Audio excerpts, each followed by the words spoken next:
sebagai simbol bahwa kami menyampaikan bela sungkawa ini dengan setulus hati. Tidak ada pretensi apapun selain perasaan turut berduka cita mendalam kepada keluarga korban itu saja. Oke. Kalau dari Mas Adian, Mas, mungkin Mas, Nah gimana Bang, tangan dikit Bang, izin Bang. sampaikan. Tadi kan karena ruangan terbatas, jadi yang masuk Mbak Seli, Mbak Esti, dan teman-teman yang lain. Saya nunggu di luar, tapi pada prinsipnya pertama kita turut berduka. Kekerasan atas nama apapun, untuk tujuan apapun tidak bisa dibenarkan. Artinya bahwa kita berharap proses hukum untuk pelaku, mau siapapun dia, apapun pangkatnya tetap harus ditindaklanjuti. Itu clear? Itu. Oh ya. Ini kan imbas peristiwa ini kan terjadi karena adanya demonstrasi kepada DPR lah. Ini menanggapi polemik ini DPR sendiri bagaimana? Menurut saya begini, mau karena ada demonstrasi, mau karena ada apapun, segala bentuk kekerasan tidak pernah bisa dibenarkan. Itu sudah clear gitu loh. Tidak bisa kita gunakan alasan demonstrasi, maka itu kemudian kita boleh lakukan kekerasan. Tidak boleh. Apapun itu alasannya, tetap berlaku baiklah sama rakyat. Itu loh. Jangan sampai kemudian alat-alat yang mereka beli dari pajaknya, mobil yang mereka beli dari pajaknya justru digunakan untuk melindas mereka, itu tidak bisa dibenarkan. Kenapa saat hari awal-awal demonstrasi itu kenapa sih nggak ada anggota DPR yang menenangkan atau keluarlah dari parlemen waktu itu? Yang tanggal berapa itu? Dari sana 25 Kalau ya, sampai akhirnya. yang saya tahu waktu itu ke Badan Aspirasi Masyarakat tidak ada surat masuk untuk bertemu dengan siapa dan berbicara dengan siapa dan tentang apa. Yang hari pertama kan itu ya? Iya. Terus hari selanjutnya Hari kedua, kenapa? Yang hari pertama, yang hari kedua, yang buruh. yang buruh. Nah yang buruh itu saya di Medan. Saya di Medan karena kan kita seringkali ada bentrokan acara ya, saya di Medan. Dan ke Badan Aspirasi Masyarakat, saya di Badan Aspirasi Masyarakat. Jadi begini, saya kalau komisi 5, kalau perburuan itu di komisi 9. Tapi kalau mereka tidak ke komisi perburuhan, mereka ke Badan Aspirasi Masyarakat, harusnya saya dapat suratnya. Kalau kita dapat suratnya, kita akan mendistribusikan anggota pimpinan untuk bertemu. Tapi nanti kita bisa cek lagi. Di luar dari nggak ada surat bang, kenapa sih nggak ada inisiatif dari anggota parlemen? Ini kan rakyat yang memilih kalian gitu ya. Kenapa nggak menemui agar tidak sampai ada kerusuhan di waktu malam, agar bubar? Kebijakan parlemen itu baiknya kita bicara sama pimpinan parlemen ya. Karena kita ini kan terdistribusi melalui komisi, badan-badan dan sebagainya. Misalnya kemudian ada persoalan terkait dengan tanah ya.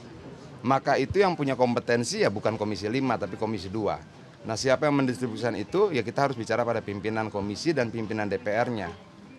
Artinya tidak bisa juga kemudian saya dari komisi 5 merasa paling memahami problem-problem yang di luar dari apa yang kita kerjakan. Kira-kira seperti itu. Jadi tidak ada arahan dari Apa? Sebenarnya DPR terbuka untuk masyarakat. Kita punya Badan Aspirasi Masyarakat. Itu menunjukkan bahwa, tapi itu kan baru berjalan ya, 8 bulan, 9 bulan.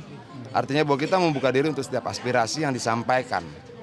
Itu loh. Dan saya menerima dari kemarin itu dari NTT, kita terima yang yang korban Mekarta, kita terima juga kemudian TNTN itu juga kita terima, transmigran yang tidak dapat sertifikat kita terima. Tapi memang kita mendistribusikan seluruh, ini saya bicara Badan Aspirasi Masyarakat ya, kita mendistribusikan seluruh masalah itu hari ini berapa, hari ini berapa, hari ini berapa. Artinya kita harus mengatur jadwalnya. Kenapa?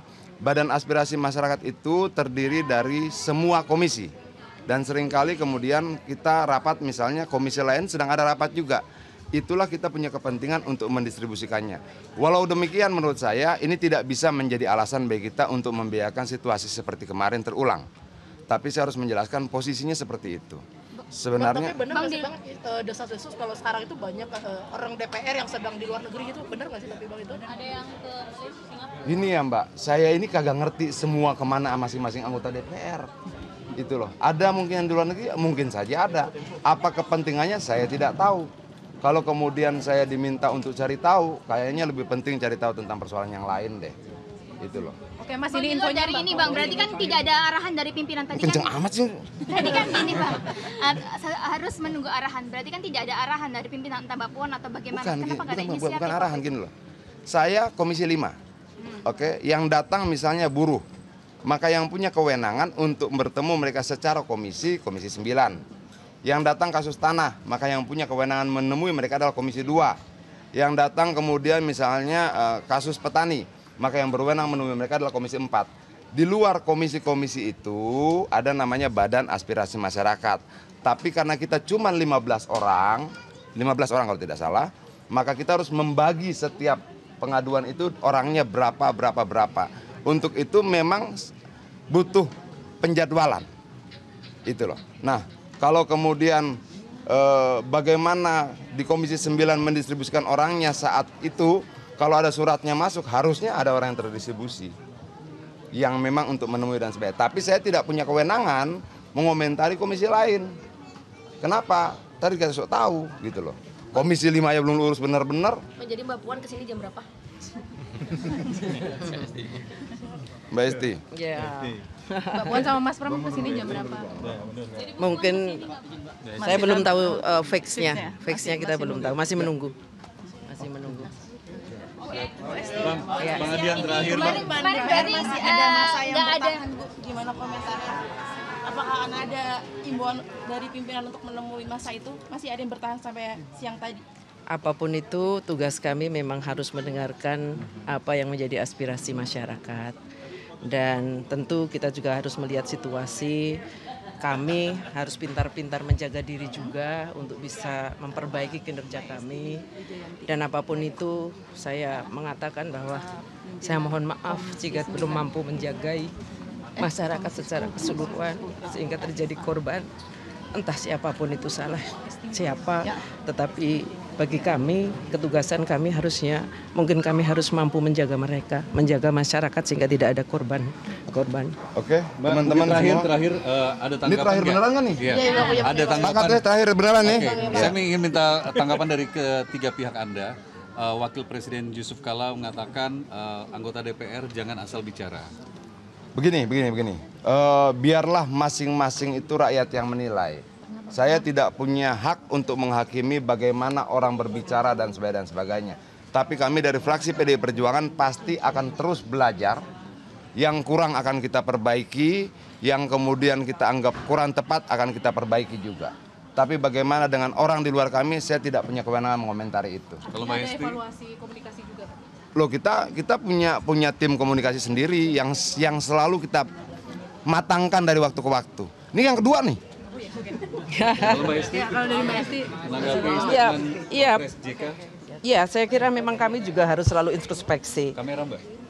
Bagaimana apa hal yang harus kami perbaiki.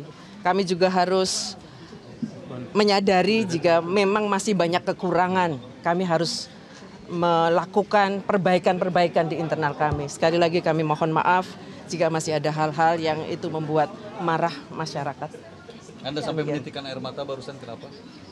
Ya, Emosional ya. enggak, karena ada beberapa titik juga yang tidak hanya di Jakarta yang ada korbannya. Pada saat kami kesini ada berita juga ada kawan kami masyarakat yang ada di sebuah provinsi juga di Makassar ada 4 kalau tidak salah yang meninggal. Artinya kami berharap ini bisa segera selesai secepatnya. Masyarakat juga tidak menjadi korban semakin banyak dan kita menjaga bagaimana Indonesia lebih baik. Tentu kami sebagai anggota legislatif juga harus menjaga supaya kami bisa bertutur kata, bersikap yang baik dan berbuat bagaimana berpihak kepada masyarakat. Cukup ya. Sedalam-dalamnya kami turut berduka cita sedalam-dalamnya atas meninggalnya almarhum Afan Kurniawan. Sungguh ini suatu peristiwa yang sangat menggenaskan, sangat menyedihkan. Kami berharap bahwa ada proses yang tuntas untuk apa yang sedang terjadi dan kemudian ada perbaikan yang dilakukan oleh pihak keamanan juga pihak kepolisian dalam hal untuk penanganan aksi massa, protes dan sebagainya. Semoga kita belajar banyak termasuk pula tentunya dari sisi Dewan Perwakilan Rakyat yang saat ini menjadi sorotan, bagaimana kami berkomunikasi, dan terutama bagaimana kami harus lebih peka lagi untuk menangkap aspirasi dan apa yang diinginkan masyarakat, bagaimana perasaan dari publik ya terhadap apa ya masalah-masalah yang ada. Saya kira itu kami semua harus berbenah diri, memperbaiki diri, khususnya dari Dewan Perwakilan. Soal hal yang terjadi akhir-akhir ini, terutama banyak korban juga, salah satunya yang meninggal Kurniawan ini. Ada pembahasan Tadi saya kira udah. Iya tuh.